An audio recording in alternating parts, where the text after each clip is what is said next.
Et on arrive sur le dernier mélange où Juliette a fait ce 5,69 qui lui offre donc ce record de France en 5,81 de moyenne. Donc avec une belle célébration à la fin de la vidéo. Alors là, j'ai pas inclus la vidéo comme je fais d'autres fois dans les analyses parce que la vidéo est pas encore sortie.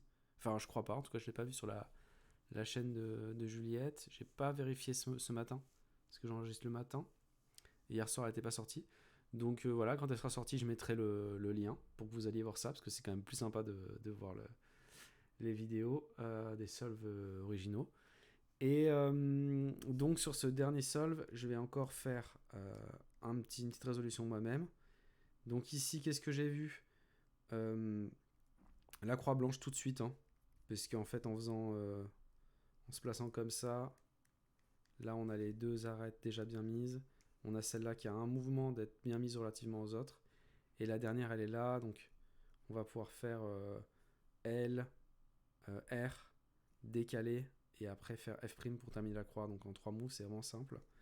Donc quand on est dans ce genre de cas, ce qu'on cherche, c'est voir si on peut pas faire des paires avec. Et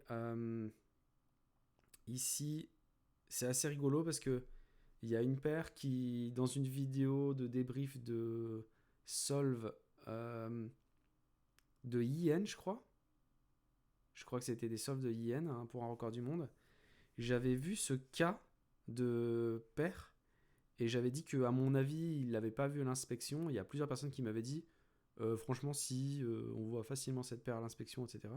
Et donc là il y a le même cas qui est un peu bizarre, c'est qu'il y a l'arête ici et il y a le coin qui est là derrière. Et donc si on fait donc L, peu importe, ça ne change pas la position de ces deux trucs là. Si on fait R et que là on fait U', et ben en finissant la croix, ça va venir faire la paire ici.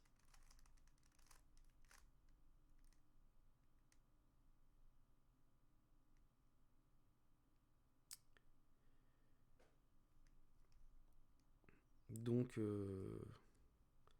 on peut faire ça par exemple. Je vais le faire. On peut faire ça par exemple. Donc si on fait ça, on peut enchaîner tout de suite avec donc, la paire qu'on a préparée. Pardon, comme ça. On enchaîne. Et puis après, on a cette paire qu'on voit tout de suite. Donc on peut la faire soit en RU, soit comme ça. On a le choix.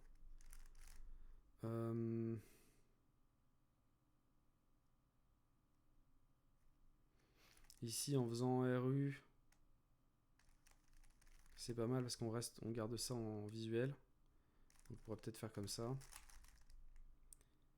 Et on termine par cette paire-là, qu'on peut insérer comme ça à l'envers. OLL. Et on a une PLLV. Donc ça nous fait un solve vraiment pas terrible. Et je pense pas que j'aurais fait ça.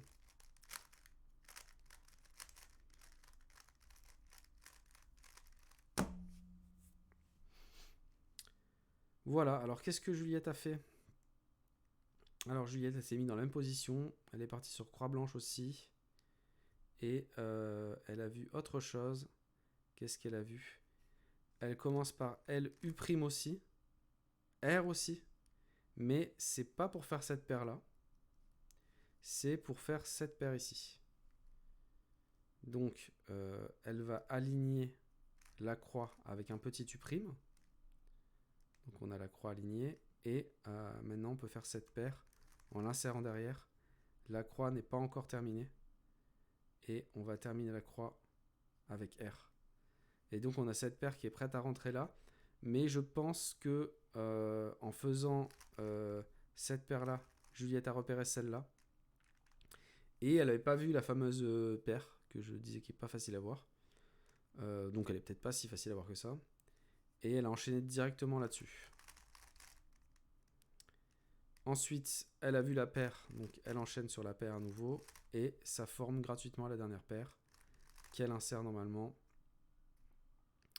Et là, ici, suite normale, elle voit juste que ce cas-là, avec les opposés ici, même couleur ici, en faisant l'algo normal, ça fait l'OLCP. Donc elle le fait. Et puis elle termine avec l'algo classique ici. et alignement. Donc voilà un très bon solve. Voilà, on peut se demander est-ce que le solve était mieux si jamais on insérait la paire gratuite. Donc on va regarder ça avant de conclure.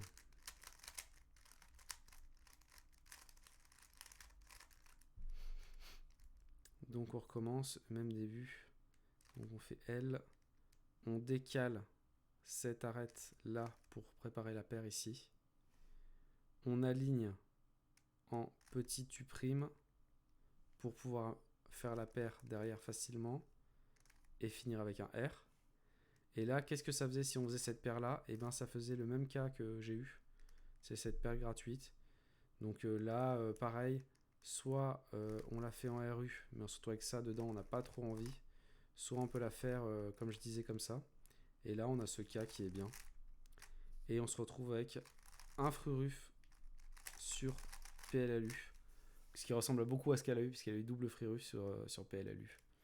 Donc voilà, ce solve là était très très fort. Hein, parce qu'on a quand même, on fait X-Cross, on a une paire gratuite, on a une autre paire gratuite qu'on insère en R2. Et puis on a le cas qui est pas mal, ce cas là, qui est vraiment agréable à faire. Sur free-ruf, sur PLLU. Donc vraiment sympa, un super solve. La version de Juliette était quasiment identique en réalité, parce que elle a fait d'abord ce cas en RU2, R', etc. Sans voir la paire qui était déjà faite, mais ensuite elle a eu une paire assez facile à faire, parce que c'est le cas où juste on a juste besoin de faire L'U2 et pour pouvoir insérer après. Et quand elle l'a inséré, ça l'a fait multislot sur la paire 4. Double free-ruf PLLU, donc très bien aussi. Je pense, il m'a semblé que j'ai regardé quand j'ai fait la reconstruction qu'elle a eu le temps de voir l'OLLCP, donc je pense qu'elle a contrôlé tout ça, elle a vu que ça faisait PLLU et elle a enchaîné. Et 5,69. Donc magnifique, encore félicitations à elle. Désolé pour toutes les hésitations, etc. Donc moi j'ai pas préparé mes solves. Et les reconstructions, je les ai fait hier, donc je me rappelais pas de tout. Donc j'ai refait un peu sur le tas. Et bah, j'espère que ça vous a intéressé quand même. Bah, dites-moi. Et puis j'en referai en fonction des